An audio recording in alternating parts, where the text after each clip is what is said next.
Hey everyone, so in this video I wanted to analyze the changes to competitive that Blizzard released yesterday for Season 3. Well, they released the notes for it.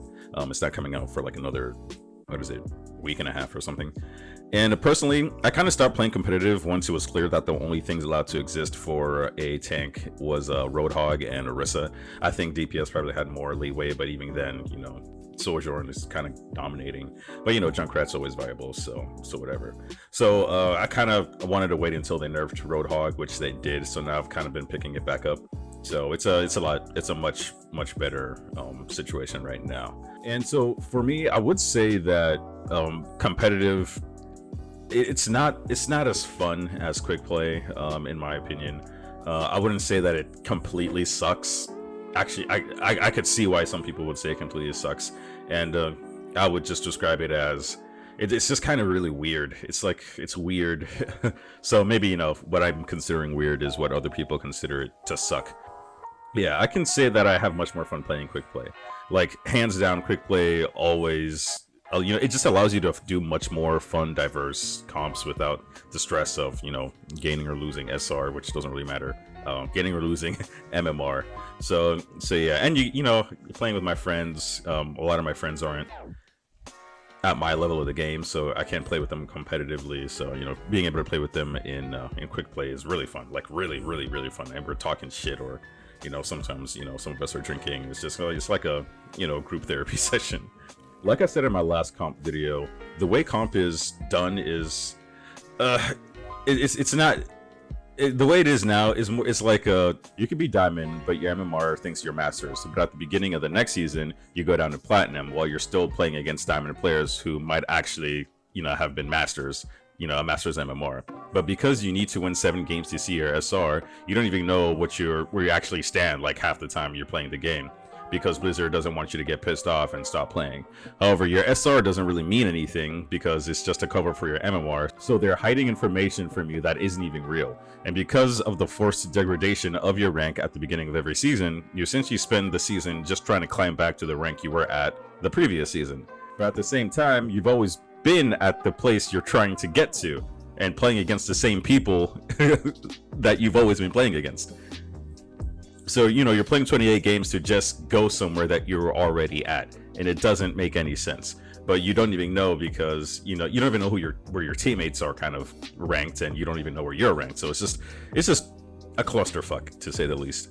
So essentially, the update had 4 points. 1, everything is based off of your MMR for matchmaking, and they openly say that your SR is just a fake thing that doesn't really mean anything. With the amount of MMR you gain and lose kind of just affected by essentially the MMR of the people you're playing against and how recently you've played, which is pretty important. We're going to get into that later. They have several updates. Number 2 is that they have several updates on how they want to improve the matchmaking. We're going to get into each of these topics and probably get into a bunch of other things that they answered in the comment sections. And the third thing they're changing is they are reducing the amount of games you need to win or lose to be able to see what your SR is at. So from 7 wins to 5 wins, or from what was it, like 21 losses to 15 losses. Is anybody really losing 21 games before they win 7? Jeez, that would suck. And season 4 will have the fourth thing is season 4 will have more information about your wins and losses in competitive. So I'm guessing giving you more information of how you've played, or like the things they're kind of looking at that they see you can improve on. I'm not really sure, but I'm actually gonna get into this one a lot more. They're also taking out the degradation of your SR at the beginning of this season, starting on season 4. So I'm glad that they are addressing this. They know that there is a problem. So when they addressed the matchmaking, they said something that really sticks out to me. They said that they allow people to match together even when there's a difference in their MMR, between the party members. And when I heard that or read that, I was like, what?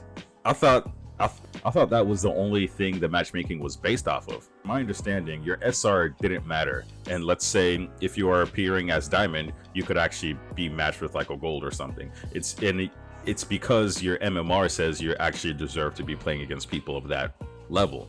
But this statement kind of throws that away. I don't even know if that's the case anymore. Because although I'm sure there is some parameters, it seems like the range for the ones that are able to be kind of matched together is very, very wide. Now they say that a problem that is occurring that is making people more upset is the lowered SR rating at the start of each season when you play with people whose SRs are still showing the decayed state, probably just because they haven't really played since the season started. For season 4, they said that they will no longer be reducing SR at the start of the rank. And honestly, I kind of like this. I kind of liked the feature before. I liked having my SR kind of go down. I don't like how far it goes down, and I don't like having to climb back. I don't like the grindiness of it, because there's some seasons where I do play a lot, at least before, where I could easily get back to that level and go beyond. But sometimes I can't really play, so I don't want to have to play like a streamer, right? Where people just kind of sit down for like 8 hours a day and just and just play it like that. I don't have that type of life setup. And honestly, a lot of games do the whole degradation at the beginning of every season pretty well. The problem is Overwatch did it horribly, because back in Overwatch 1, there was a time where I didn't play for a very long time, and I had no way to continue playing competitive in my main account. Well, my only account at the time. But then in order for me to be able to get good again, I had to make a new account and get good at that account to climb back up so that I could play in my regular account again, because my regular account was just too... I was playing against people I had no business playing against anymore. But I guess that's not even, it doesn't really matter anymore, because the way they describe the MMR now is that it does take into account, when the last time you played was. So there is a secret degradation in there. I thought it was pretty good, and I think it is, because the way it works is, although your SR doesn't mean anything, when you go down in SR, if you don't play, let's say a new season starts and you were diamond and then you go down like platinum, right? At the beginning of the season, everybody in platinum are going to be people who were X diamonds. But as the game continues, let's say you don't play for 2 weeks, 2 or 3 weeks, you'll be in platinum playing with people who have risen up to be in the platinum rank. So if you are, as shitty as I was in the game, or like not as good as you were in the game at your like prime or something, you will be playing against people who are at that rank. So I feel like it does matter, at least a little bit, right? So I don't know, that's something to throw out there. And one thing I also do miss from Overwatch 1 is being able to see which teammates were kind of grouped up, whether it's on your team or the enemy team. I think it's important information to have, so you can at least see that if you're being completely dominated by an enemy team and you're like solo queuing, you'll be able to know that the other team probably has better communications, because 4 of them are on the same team, so they're probably all on Discord talking to each other, coordinating, timing their ults right. So I think that was also a useful piece of information, at least for like your mental state. So anyways, they are also looking into the cause of these one-sided matches, especially with teams that by their standards are considered balanced. Which at this point, I don't even really know what that means anymore, especially with what they said about the MMR, how the MMR just doesn't even, it's not reined in enough to have people playing against each other well. Like I don't know what that means. I don't know what their definition of balance means anymore. Maybe they can give more information on that, but who knows. But we've all played these one-sided games where you either dominate a team or you get dominated by. And what they're doing to try to address this is they're trying to match the MMRs of each class from both teams to kind of be a lot more similar. So the MMR of your tank is going to be more similar to the MMR of your enemy tank. The MMR of your DPS would be closer to the MMR of your enemy DPS, and so on. Same with support characters. And I think this is important. This is very important. And I can't believe this wasn't the case before, because tanks essentially determine the entire game. Like if the average MMR of your team is, I don't know, 3,000, and the average MMR of the other team is also 3,000, but like their tank is a 3,000 and your tank is a 1,000, like that doesn't make, because if the tank, whichever team has the better tank is going to win the fight. Like it's just how the game works. That's one of the things of 5v5 and only having one tank. The consequences of a bad tank is just way too much. It's kind of same with support. Supports are, the foundation of the team. So if they're not, doing things, keeping people alive right, then, that's a problem. You know, literally, I literally played a game yesterday with Lucio, who was talking shit to everyone on the team, and I was like, hey bro, like, you have half the healing of everybody in the game, like everybody in the game. And I was like, I know that support characters, you know, they each have different, you know, healing potential output, but half, that's a, I play Lucio, I normally could compete with like other support characters and, you know, keeping people alive. So, and he's pretty easy to get value from, right? He has high skill ceiling, but, you know, getting that base is pretty, you know, pretty doable. You know, I think it is different for DPS, because DPS, they have so much range and they kind of just do damage. Like I said in all my other videos, DPS is probably the least important. A platinum Junkrat could get as much value as a diamond soldier when it comes to contributing to the team. Hey everyone, I'd like to interrupt this video to remind you to like and leave a comment. It's the best thing you can do to a video so that YouTube increases its reach, and I'd really like to keep growing this community, especially since we have so many good discussions and debates in the comment sections, and I do read and try to reply to every single comment. So please like, leave a comment, and subscribe if you like it. But yeah, for the algorithm, please like and comment. So they said that they'll also be reducing the number of games needed to update your SR, which I think is a good thing.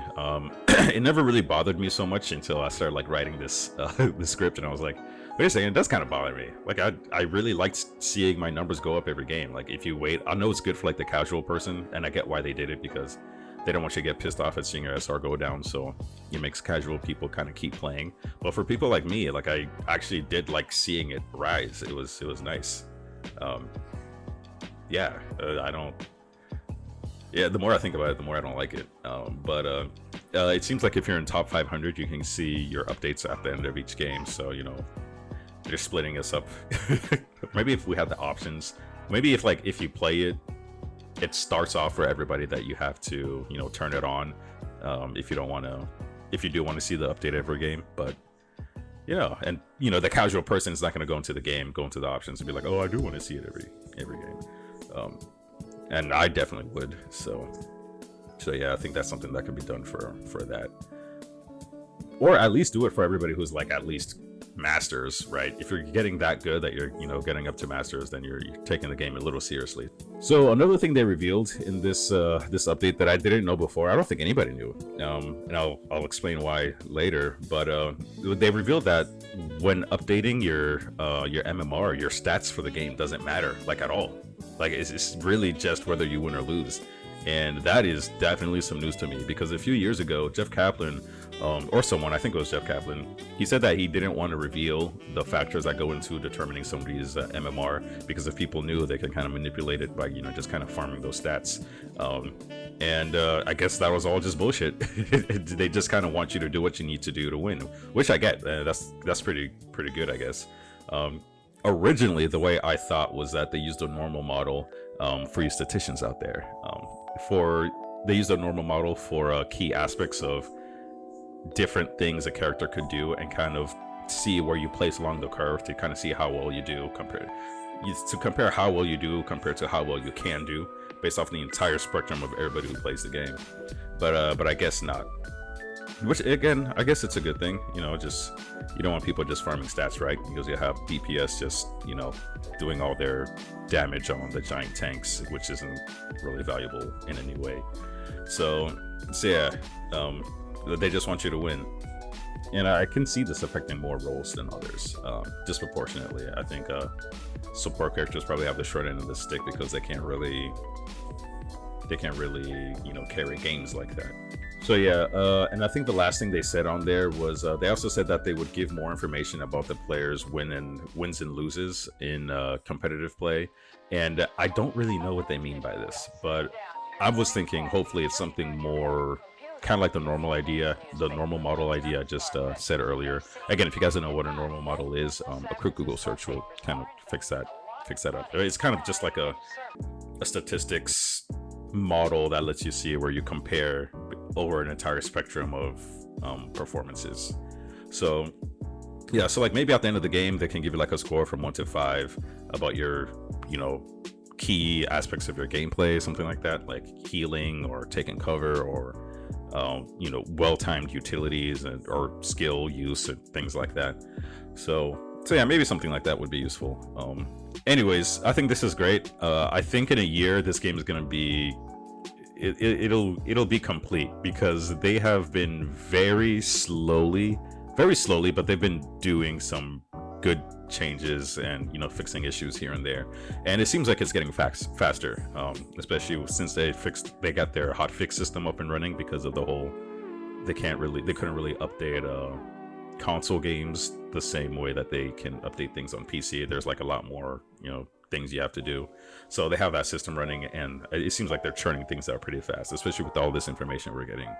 And I didn't think the game would be, like I said, I think I said in my last video, I didn't think the game would be ready this year. Like last year, I said, I think in May 2022, I made the Doomfist video. I was like, there is no way this game's gonna be ready by October, and it doesn't feel like a complete game. It doesn't feel like a complete game, especially with all the changes they're making. Some of the UI, like there's so many glitches and stuff, but it seems like they got a decent base, and now they're trying to grow it with us and kind of see what we do and don't like. So in a year, I'm pretty sure the game's gonna be, you know, what we remember it to be, and maybe a good for competitive play and casual play. So yeah, they're still kind of chiseling away at it and refining the edges and kind of making it into something great. But the question is, are people willing to wait that long? Anyways, that's it for the video. Don't forget to like and subscribe and comment, and I love you.